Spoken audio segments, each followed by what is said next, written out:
Hey guys, what's going on? Laying back for another Netflix review, and today I'm going to be talking about Through My Window 3, Looking at You.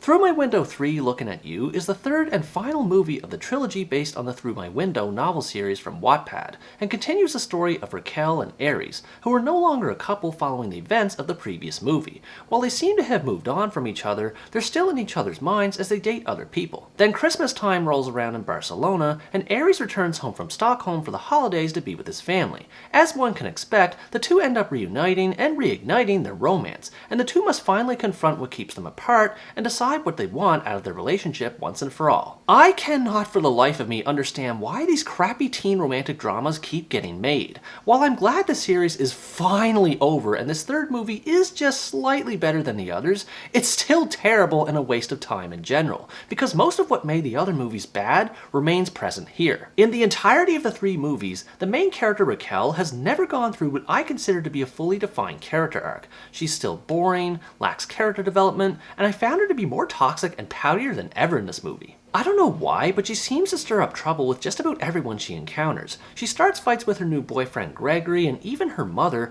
who is by far the most normal character in the whole series, and her reasons for these disputes are selfish and completely unwarranted. As far as her being a writer is concerned, it is done better in this movie in the sense that it's shown a bit more often, but it's still not believable. The idea of this early 20s woman nailing a big publishing contract for her novel and being asked to pen a sequel for it is ridiculous. And by the second act, her writing, like with the other movies, is barely mentioned anyway. I genuinely don't understand what was supposed to be accomplished with this character. The one defining character trait she has is never taken full advantage of, and she never learns a lesson across all three of these movies. She remains the same toxic woman from beginning, middle, and end, whose life is completely defined by other toxic men. To put it simply, she's just awful. On the flip side, we have Aries, who I'd like to rant more about in this review, but honestly, there's just not much to say about him this time around. It feels like he's barely in the movie at all to begin with.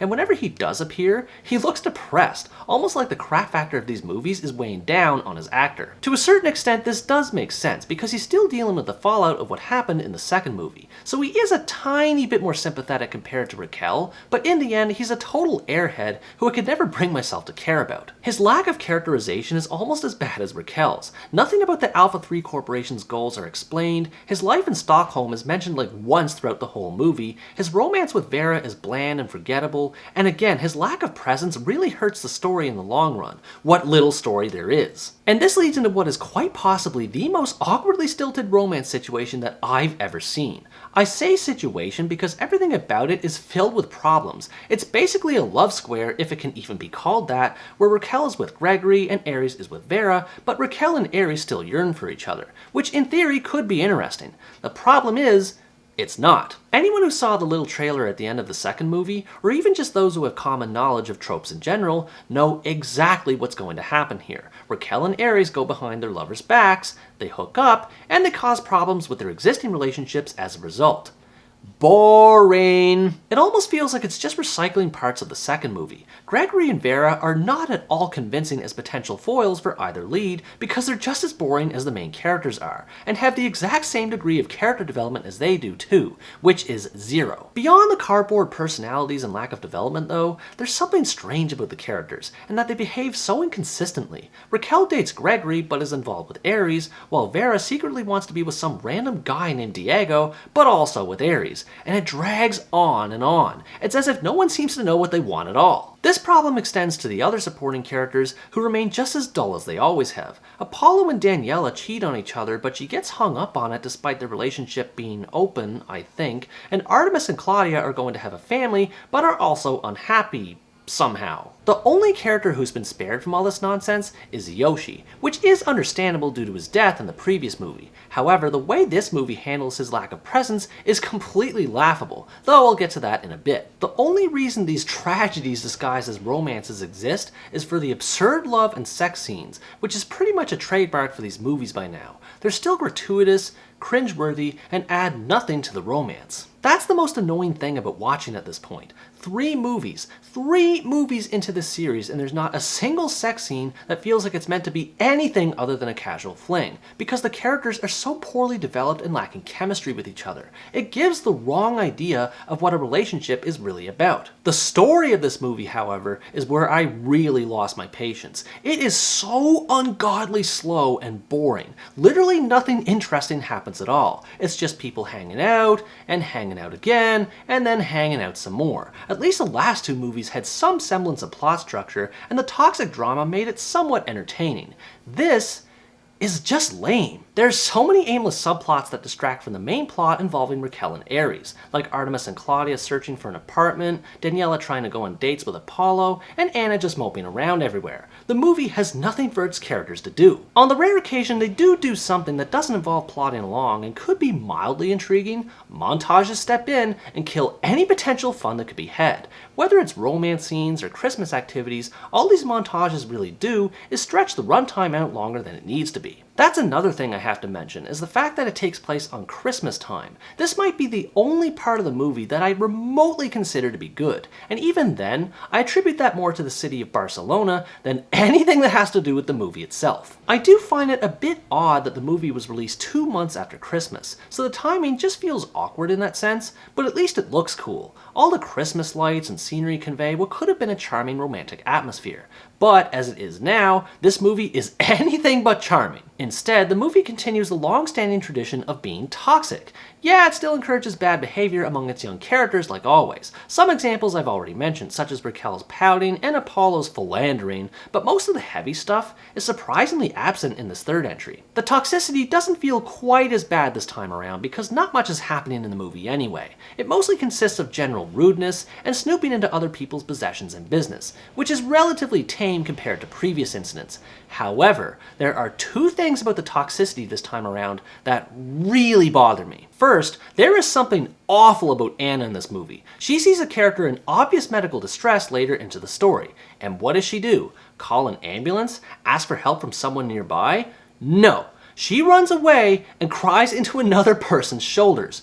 Like, what? I don't care what kind of hang-ups Anna had with that character from the previous movie, or if she's still reeling from Yoshi's death. Her actions in that scene were disgusting, and even more so when those 2 made up like nothing happened at all. I don't get it. I don't understand how the filmmakers looked at that scene and thought, yeah, that's fine. Totally normal. The second thing that bothered me is how uninterested everyone is about Yoshi's absence. Even Raquel barely mentions him at all throughout the movie, which I wouldn't care so much for if Yoshi wasn't the reason why she and Aries split. Those 2 had so much vitriol for each other at the end of the second movie because of Yoshi, but after 6 months passed, apparently everything's okay again, and no one remembers who the hell Yoshi is. Oh, except for Gregory, that is, when he confronts Anna at a bar, completely unprompted, and tells her to get over Yoshi.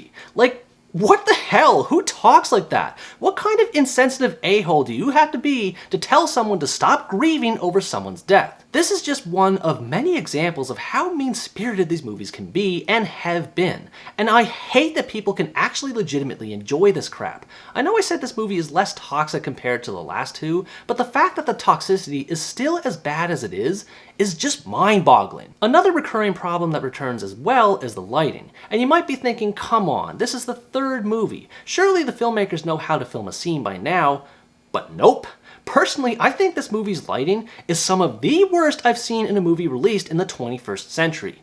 Yeah, it's that bad. There's so many shots filmed in the dark where it's too hard to make out what's happening on screen.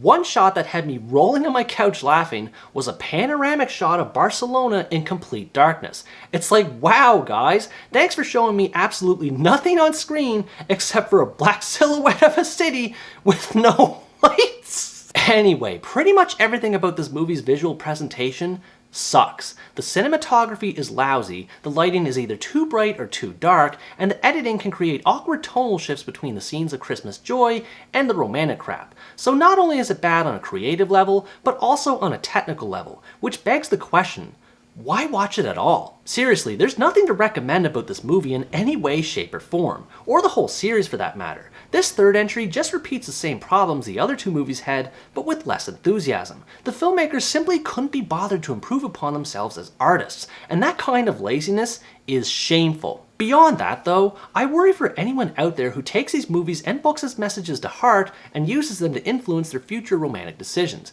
This is not the kind of movie that anyone should be giving their valuable time to. As far as I'm concerned, anything associated with the word Wattpad is toxic waste, figuratively, metaphorically, and literally. Overall, Through My Window Looking at You is a pointless conclusion to a pointless series of movies on the same level of delusion as series such as The Kissing Booth, 365 Days, and After, with how it portrays romance and relationships in toxic fashion. If you're a fan of romantic dramas, just please stay away from the series and forget it ever existed. It offers nothing unique to the genre and only serves to paint a bad picture of what true love is supposedly like with a broad and broken brush. Even if you're somehow a fan of the other movies, this one is simply too boring to recommend. This series has banked all of its worth on the premise of pining for toxic relationships for the sake of sex and vague notions of love, and it completely fails in doing so. The day that movie studios stop greenlighting scripts written by teenagers and immature young adults and actually force writers and filmmakers to put effort into their love stories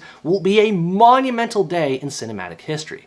But with how popular this crap is, I doubt that'll happen anytime soon. What did you think about this movie? Did you hate it as much as I did, or did you find some redeeming factors to it? Let me know in the comments below. Anyways guys, that's going to wrap up my review of Through My Window 3 Looking at You. Thanks for watching this video, I hope you enjoyed it, and as always stay tuned for the next part, where next time I review the Canadian sci-fi flick Code 8 Part 2. Bye bye!